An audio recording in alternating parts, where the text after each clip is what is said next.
अस्सलाम वालेकुम। मुहर्रम उल हराम का सूरज तुलू हो चुका है और हमेशा की तरह फेसबुक पे बैठे हुए मुफ्तियाने कराम कुफर के फतवे बांटना शुरू हो चुके हैं।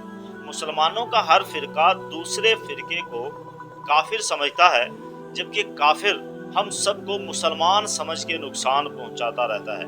नतीजे के तौर पे दोनों ही तरफ नुकसान हमारा ही हो रहा है। हम किसी दूसरे फिरके को मुसलमान समझने के लिए तैयार ही नहीं है। हमारे बुजुर्गों से लेके हमारी आने वाली नस्लों तक इस फितने से, इस फसाद से निकल ही नहीं पा रहे हैं और शायद निकल ना भी पाए, क्योंकि कोई शख्स भी, कोई फिरका भी सच सुनने को तैयार नहीं है। कोई भी शख्स अपने फिरके के अगेंस्ट कोई भी बात कुरान और हदीस की भी सुनने के लिए तैयार नहीं है। नतीजे के तौर पे हम लोग रुसवा हो रहे हैं। मालिक कायनात के हबीब सल्लल्लाहु अलैहि वसल्लम ने जिन दो चीज़ों को थामने का जिक्र किया था, वो एक कुरान और दूसरा अहले बैत था।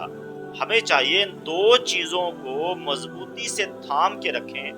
यकीनन मालिक कायनात के हबीब सल्लल्लाहु अलैहि वसल्लम के फरमान के मुताबिक हम कभी रुसवा नहीं होंगे। लेकिन हमने उन हस्तियों के साथ दुश्मनी मोल ली, उन हस्तियों के लिए दिल में बुग़्ज़ रखा जो ना सिर्फ दीन के मालिक थे, जो ना सिर्फ जन्नतों के मालिक हैं, जो ना सिर्फ आखिरत में सारा इख्तियार जिनके पास मालिक कायनात ने दे रखा है। हमने उन लोगों के साथ दुश्मनियाँ ली, हमने उन हस्तियों के साथ दुश्मनियाँ ली और हमने उन्हें दुनिया में इज्जत देना मुनासिब नहीं समझा।